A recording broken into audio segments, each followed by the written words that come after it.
Welcome to another edition of Ruggers, the wrap of the Currie Cup rugby of the past week. Only 3 matches played.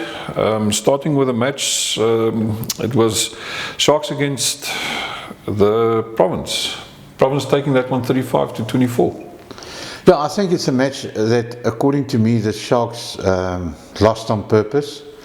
If they won against Western Province, the Bulls would have had to play the Pumas. The Pumas would have tested them physically and all that kind of stuff, but it wouldn't have tested them really.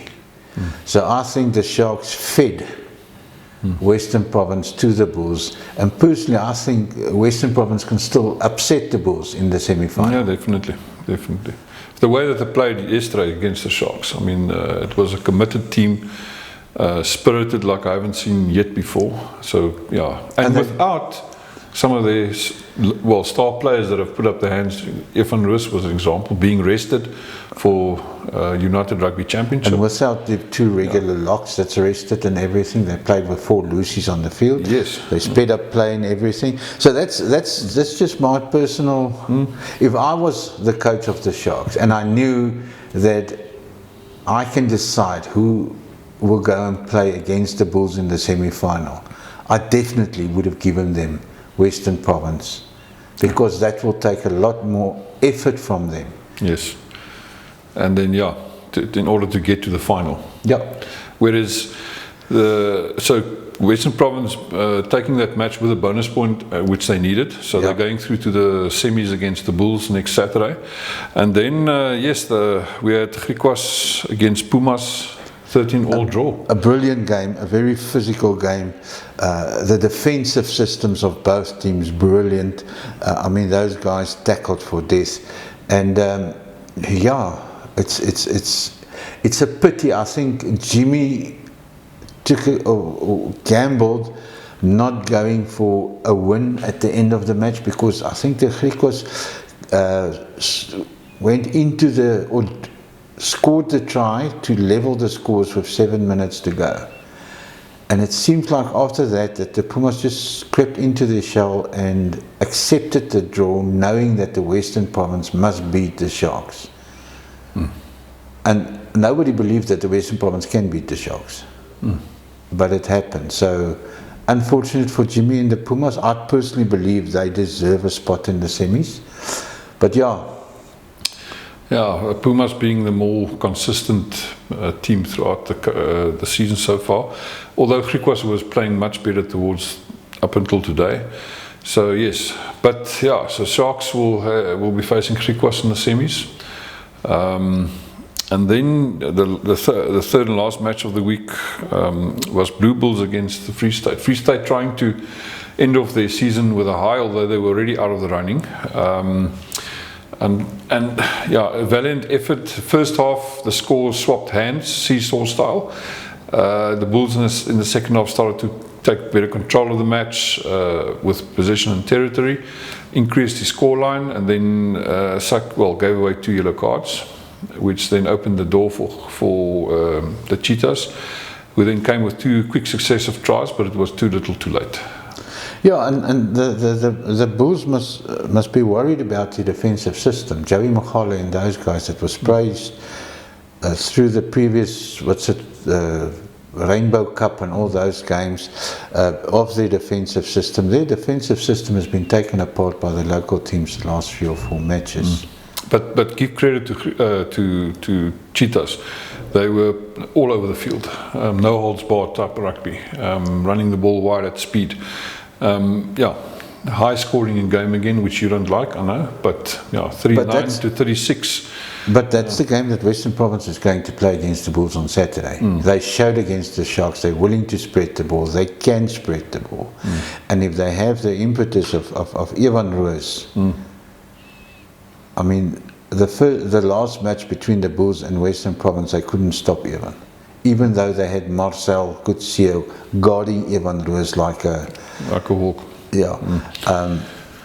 But Jake said he didn't field his best team this past Saturday. No, he never said he didn't. Well, he didn't. If you read between the lines, he said he's going to be playing a stronger team. He's bringing back his more experienced players. for the semis, and obviously for the Rugby World Champs as well. So, and he likes his combinations. We've seen already in terms of pairings in the forwards as well as the back line. Yeah, but it's going to be a tight one. Bulls Province is coming Saturday. Yeah, I think the Sharks is going to have a more relaxed win than the Bulls. The Bulls is going to be pushed till the last second of the They're game. going to have to work hard to take this one. Yeah. And I won't be surprised, or I will be surprised, but not that much, if Western Province goes through to the final. Oh well, that's why it's a semi-final.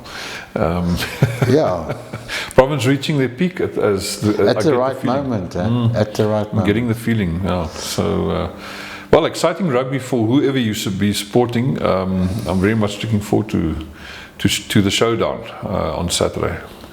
Right, that's it. That's the Currie Cup. It's almost at the end. I think it's the last time we're going to see some of our top players with the Springboks in Australia. This is the last time we're going to see players like a Marcel Coetzee, a Evan Roos, all our top players in the top 4 teams. I personally think that from next year on, as the Currie Cup starts early in January and the United Rugby Championship runs until the end of June, I can't see our top players playing in the Currie Cup again. No, we won't be seeing them on our local shores because I think all I'm at the Rugby Championship is playing overseas. No. There's a lot of being played in South Africa. But later, yeah. What do you mean later? Are they first playing now? Before they're playing 4 weeks in Europe, and then they're coming to South Africa. Yeah. So the question now is the Currie Cup. What's becoming of the Currie Cup? Is it becoming another warm-up preparation for bigger match? It's losing its flavour. Coaches John Dobson. Well, John Dobson and Jake White said they're going to do whatever they can to keep the history and everything of the Currie Cup as our major local competition intact. Personally, I can't see how they're going to do it. Yeah. They've got 45 players that they can contract, senior players. If they go overseas, they're going to go overseas with 35, 40 players due to the travel restrictions and everything. It's going to be tough. And then they must play Currie Cup, so they will have 5 or 6 senior players. And then the rest under 20. And the rest under 20 players. Youngest, and maybe even some club players, as we saw now. Well, being brought up. The allowance for them to use club players and loan players from other unions is only until the end of October in place. So what's the solution?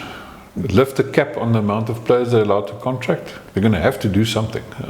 I don't know if it's going to help. I think personally we need to make the Currie Cup. Let's accept the death of the Currie Cup as such, and make the Currie Cup an under 25 competition. I know Jimmy and Griquas and the Cheetahs are rubbing their hands in glee. No. They will start hating me and everything. But no, I'm talking about currently, because if you're in the format, they're going to be dominating the competition. They are going to dominate the Currie Cup competition from next year. That's how it is. I don't know. We don't have the answers. We can only make proposed solutions. I do have answers. I just know it won't be. Well, it won't popular answers. Yeah, it's not popular. Personally, I think our responsibility is to our local spectators and everything. It showed with the Sanzar competition that after the first 2 or 3 years, the attendance and everything dropped and everything. And it died. Yeah. I want to see the Lions on full strength against the Bulls on full strength, with the Springboks and everybody involved. Unfortunately, we sold our soul.